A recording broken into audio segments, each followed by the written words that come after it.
Hi, my name is Ariaa, and this is Ariaaisms, spiritual food for the soul.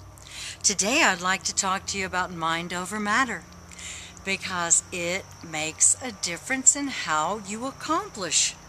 You know, what you achieve in your daily life has everything to do with your thoughts, your hang-ups, and all of those things emotionally that you may be harboring inside that are preventing you from really making your point known to the universe and from really putting out that energy that will attract to you what you're seeking to attract in your life.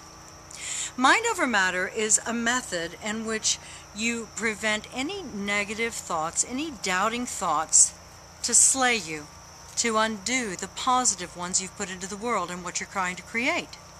Now, I know that sounds easy, but it's not, because our minds are really set up to constantly sabotage us. The way the earth is, with all of the over-inundation that you get every day on the news and in your daily life, and, you know, with the people around you, the naysayers, let's call them, you know, that all of that feeds into your inner dialogue. And your inner dialogue is what determines if you're going to manifest at light speed or if your life will become more stagnant and those things that you're trying to accomplish become stagnated. When you're using mind over matter, you take the thought you're trying to accomplish and you then project it into the universe. You can write it out, you can journal it, you can visualize it. There's a lot of different ways that you can create your reality. But the idea is that once you put it out there, you need to hold to the knowing. Even when it hasn't accomplished in a certain length of time, you have to hold to the knowing that it will accomplish.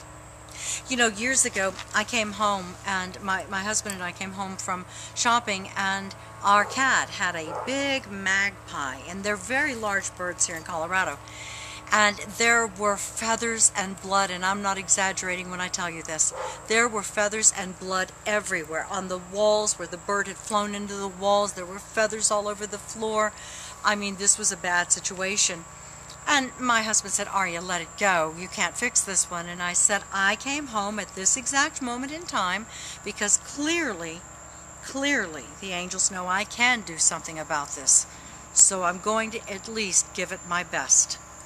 I picked the bird up, and he had one wing, and it was bent backwards like this. I mean, he had two wings, but the one was broken. It was bent backwards. One of his feet were missing because the cat had chewed it off, and the poor thing was practically bald, but feathers will regrow.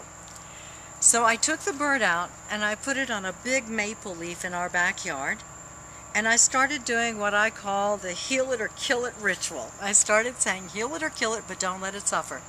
Because when it comes to mind over matter, when it comes to healing, you can't be attached to the outcome. You can't sit there and go, oh, I'm going to heal this bird. You have to simply leave that choice between the creature and creator. In other words, you don't get to define if it's healed or if it's made, you know, if it leaves the earth. That's not your decision to make. What you become is the instrument. And the instrument of high light will accomplish in whatever is intended for that creation in the highest will of all things. So I started doing heal it or kill it, but don't let it suffer. Heal it or kill it, but don't let it suffer. And of course the bird, you know, its head was flopping and it kind of gasped, and I thought, oh, but my mind wouldn't let me think the thought that it wasn't going to accomplish. My mind just went into, literally, it's like a tape recorder going in your mind. And I went into this mode. And all of a sudden I heard the angels say, okay, that's enough, stop, go inside. Now, I had to leave the bird there. And I went inside to cook my husband lunch. And as I was cooking lunch, I was wanting to think, I wonder if it worked, I wonder if it worked. But I couldn't think that because that would negate everything I had just done to help the bird.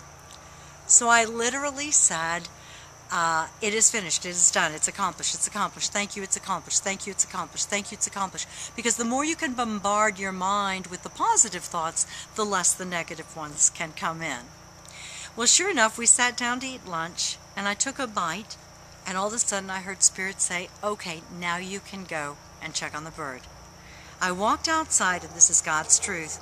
The bird stood up on one leg with what used to be a broken wing, now fixed, and the bird flew off right in front of me, tattered feathers and all. And of course, that's how you create from the knowing. So mind over matter is everything to accomplishing if you can prevent the negative doubting thoughts from coming in. I urge you to try it with just the simplest of things. Now, you can't use mind over matter to manipulate people, so please don't try to do that. But you can use it to help, to create, to get an A on your test scores at school, or to move a mountain at work. If someone's being nasty to you, you can send them love and bring peace between the two of you. There's so many ways you can use mind over matter tools, and if you'd like to know more about them, please visit my website. My name is Ariaa Jaeger, and you can visit my website at ariaa.com. That's ariaa.com. Or you can find me most days on Facebook and Twitter. Today, remember to use your heart and soul to love out loud. God bless. Take care of each other.